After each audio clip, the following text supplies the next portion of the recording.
Peace be unto you, everybody. This is Haji Sharif from Musketeer Canine and PTS Dogs for Vets. We're going to give a quick little demo on how I start clipping dogs' nails and getting them comfortable, so that and when you get your puppy, you can kind of work it in a little bit slower this way, and that way not have the same issues. Yes, unfortunately, I am filming in the bathroom as we are all working through these trying times. I can't really go to where I normally train. And on top of that, trying to find a nice, clean, calm, quiet spot in a house where you're training 11 dogs is a little hard to do. So here we are. I hope everybody can understand and you enjoy the demo. Once again, this is actually a exercise, another way to exercise trust with your dog, because that's really what is going on with clipping the nails and everything, is the dog trusting you that you're going to be good with it and everything's going to go fine and it's not going to get hurt. So I'm going to work with you guys today so you can kind of see.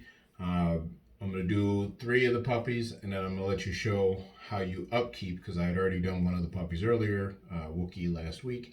I intentionally let the dog's nails grow a little bit longer because we all get caught behind and then you don't catch it every week. The best way to keep your dog's nails short and trim and calm is actually probably do it every week. When they're puppies, they're growing pretty quick. You really should be doing it every couple days.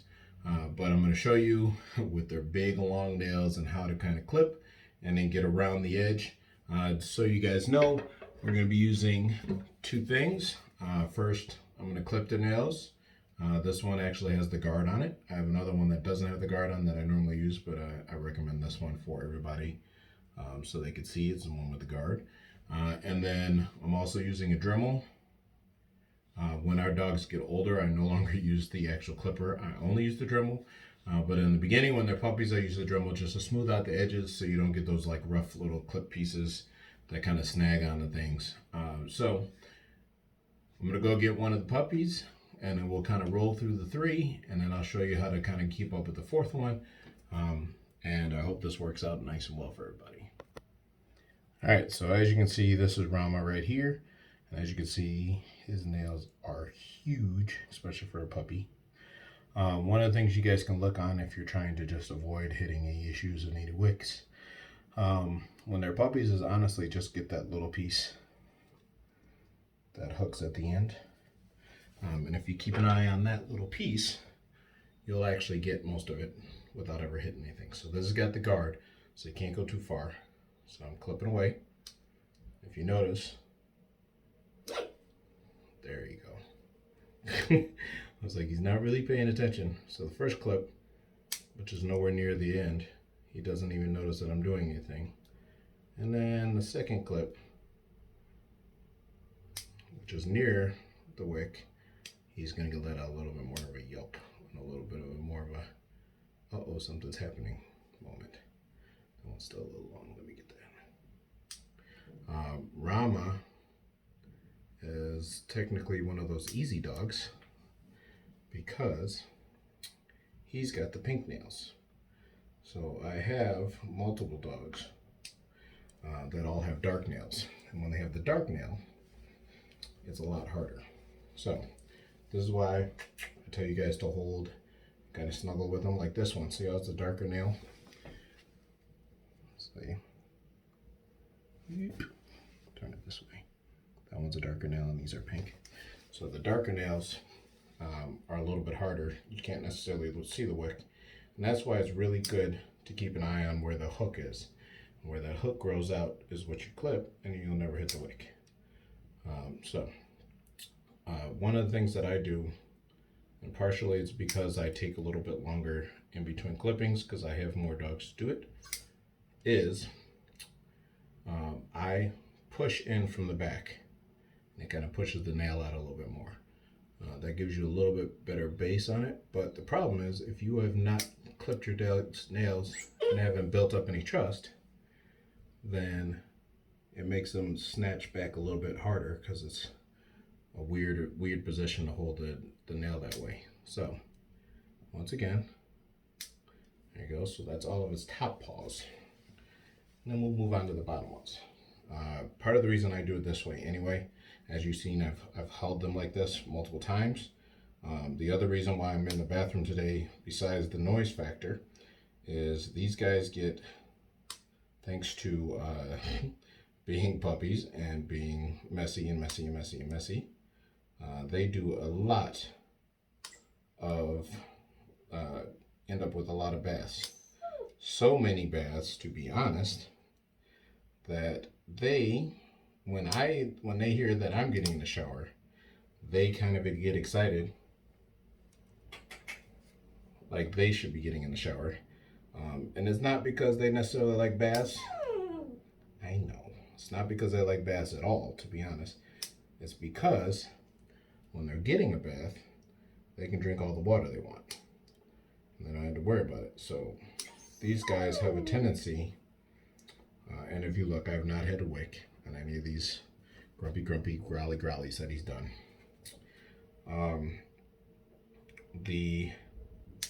They have a tendency to drink so much that they balloon up.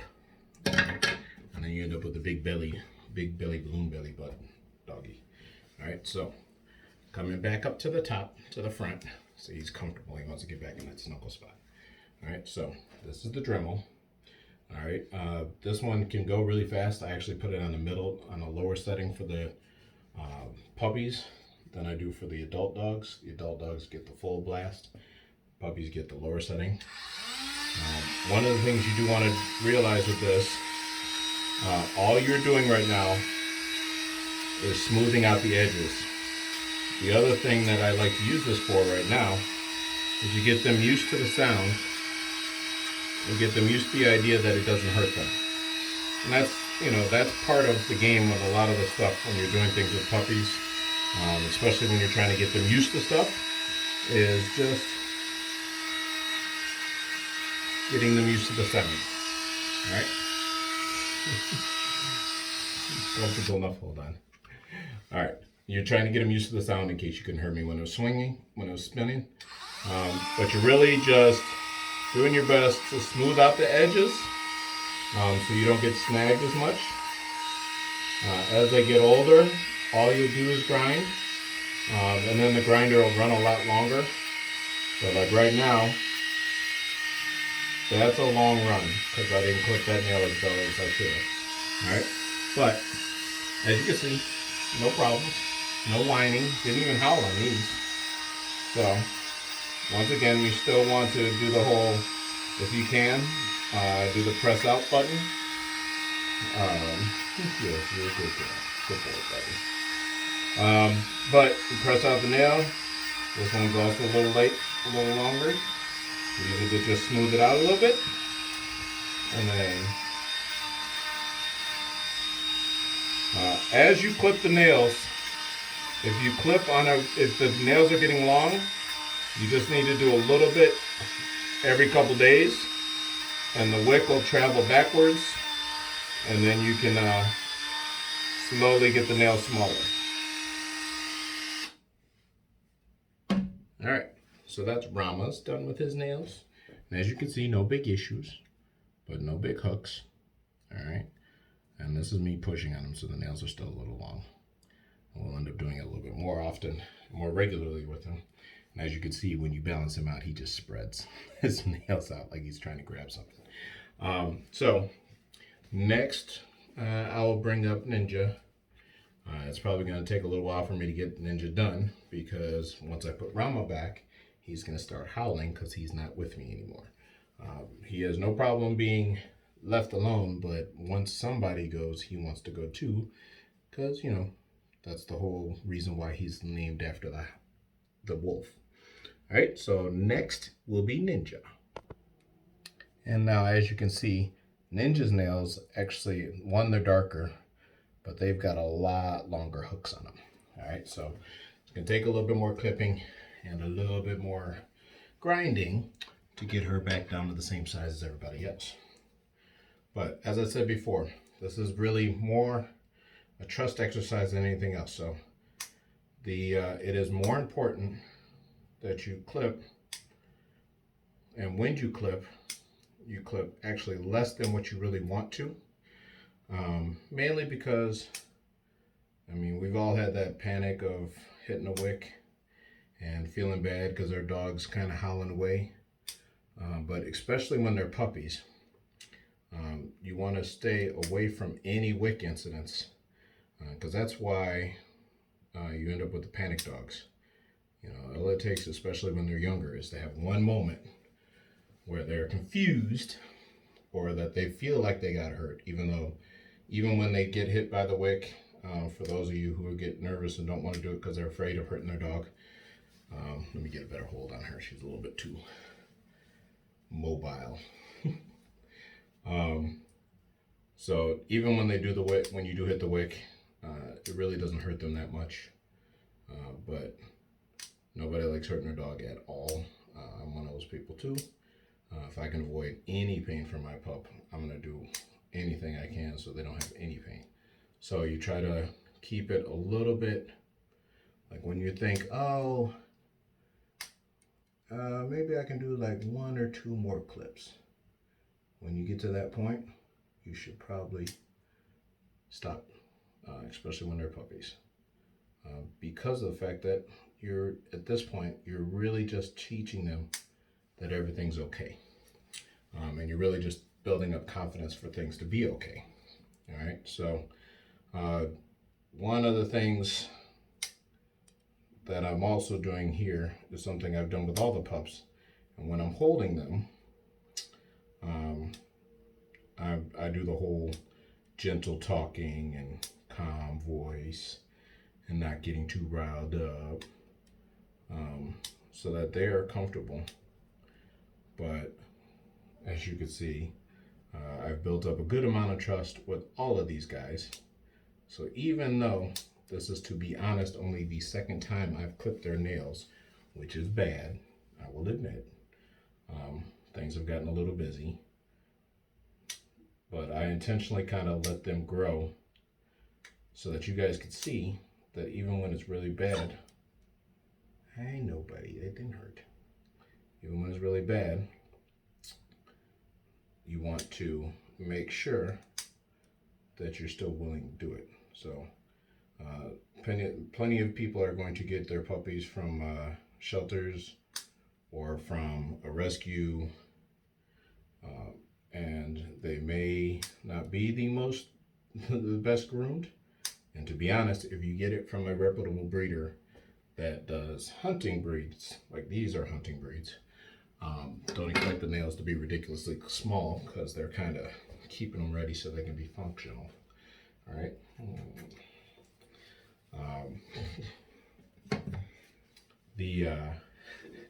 Yes, I know. All right, so it's gonna get a little loud. So once again, now it's Ninja's time. She's never had this before, so as you can see, it's a little weird for her. And you're really just smoothing out the edges. Nothing special. All right. So the whole point is so she realizes I'm not going to hurt you, and this is not going to hurt you. All right. As you can see, originally she did have a little bit of an issue. Brought my leg up because she was kind of slipping. All right. So now we're onto this paw, and she uses her other paws to brace. The darker the dog's nails, the harder it is to see the wick.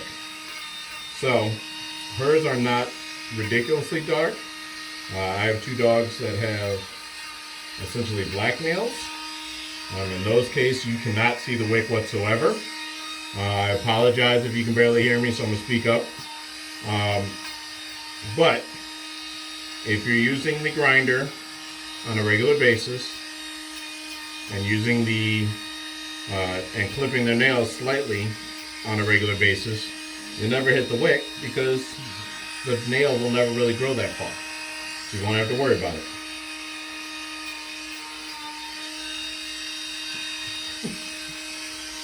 Alright, so we're on to the last one. She's all ready to ball up in my corner, into my arms. But as you can see, you can kind of see a little bit of dust coming off. And if you notice, now that I've got her wrapped up, and I'm on the last paw that's kind of away from her, and more snuggled in, she's got no problem. As they get bigger, we do these on the ground, but we still kind of snuggle them in. And what I didn't show you at the end of the Dremel one is you always want to end with a bunch of love. You don't have to do the peanut butter treats once you figured out how to give them the happy love times. Right, little ninja? Right, you don't know ninja. So you do the little snuggles in and a little extra love so they know that it's done and they get love when it's over. As you know, we train mainly with praise as the reward. They get treats, but praise is the main way we be reward because you'll always have praise and not always have a treat. So next, we'll be moving on to, next will be Clark.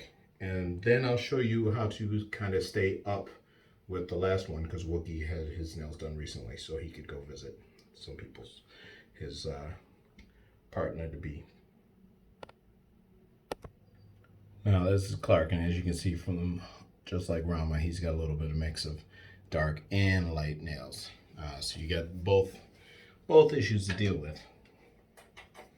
But it's still, as long as you are clipping that extension tip, then you're good to go. Also, when you are doing this as a middle note, even though you can force the thing all the way through and clip it in one clip, technique wise, I recommend not trying to get the entire clip in one clip and to do a couple of small clips. One, it kind of keeps you looking to make sure that you're doing the clip that you need to do, not more than you need to do. But also, there you go, I got you. Also, then you're being a little bit careful. And there's no reason to try to make the guess and do it in one big clip. Do a couple if necessary. Sometimes 2 to 3, like this one right now, because it was really nice and long. This is not necessarily the length of the guide. You could go deeper than what I am doing. There's the blocker in here that kind of keeps you from going too far and trying to take the whole nail at one time. But I do about the same distance each clip, just so that I kind of constantly watch it the same way. So as you can see, all of his back ones on this paw are all dark nails. So by taking small clips, you can kind of see where the nail actually ends, and where to make sure you don't go too far and too deep on them. As you can see, still nice and comfortable. There you go. Most dogs in general, a lot of times, especially when they're on the ground, they'll let you do their back paws easier than their front paws because they're not really staring at you doing it. But that doesn't mean all dogs are like that. Aramis of Hungary has no problem with me doing his nails when he's staring at his front nails, but has never been comfortable about things going on in his back without him knowing. All right, so there we go. Clarky's all set, ready for the rounding.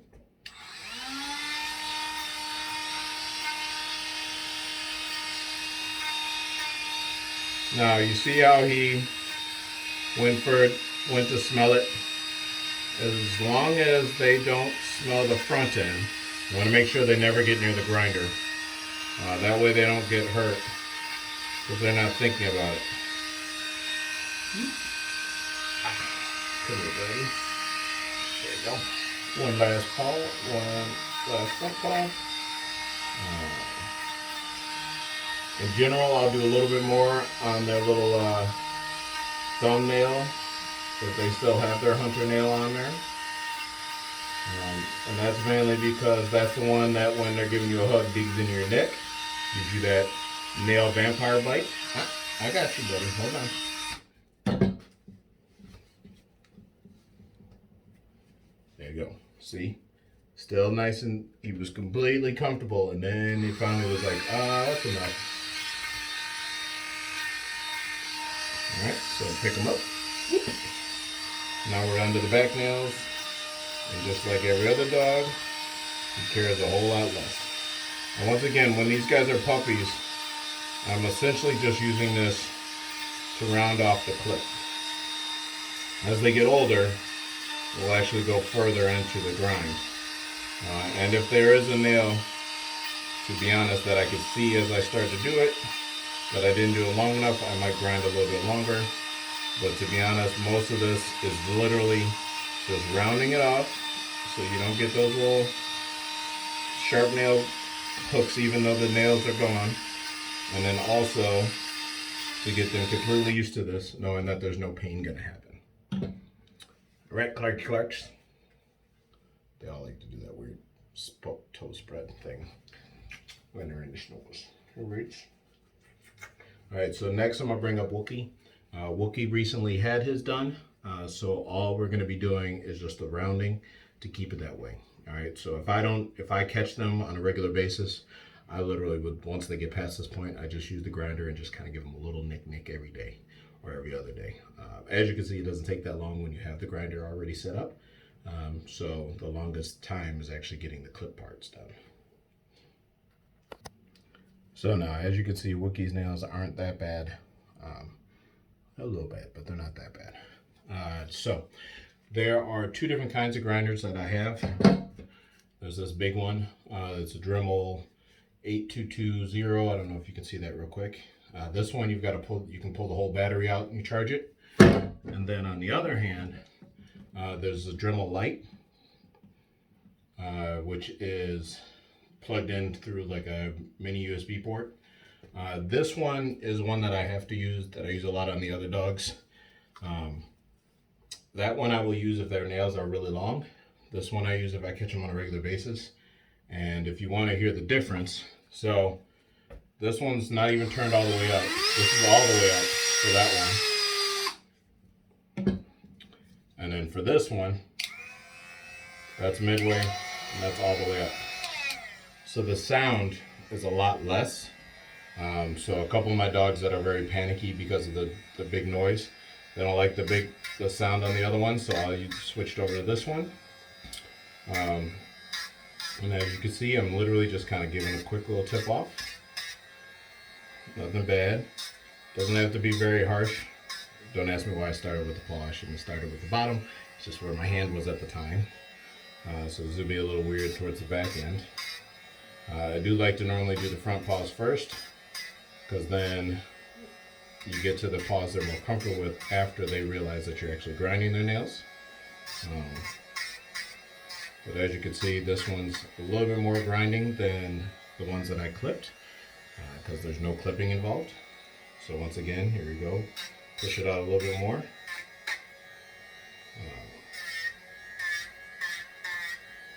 And if you think of this, especially when it comes to the, once you get used to it, you're not really cutting the nails at this point, you're really just shaping the nails.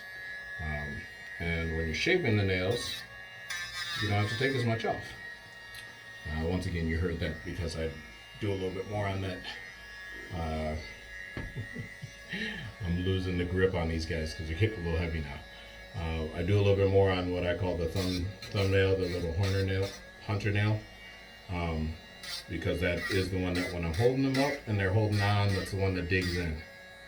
But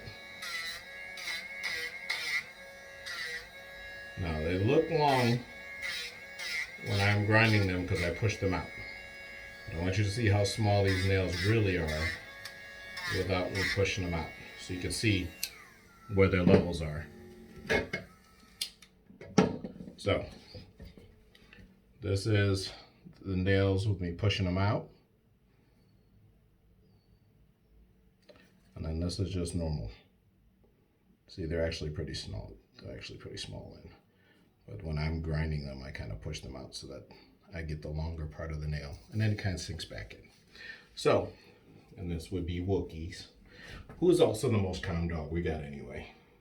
So he had a good weekend with his partner to be. So he's actually already missing them. But that will be how we do the puppy cutting and grinding, especially when they're puppies. As we move on, I'll also do another one with as the dogs get a little bit bigger, and I'll do that with my bigger dogs. Our next one, we'll be teaching them how to actually sit, but it's going to be using a little bit of a platform. It's really like a workout step that I have. A large part of it is basically just trying to have something that you use for two different purposes. So it's a workout step I use, but I can use it as a dog platform too, and they get kind of used to it. And you can wipe it off, so it's a little bit easier. But please tune in next time for the next Puppy Power program broadcast starring Wookie and his siblings. Thank you guys.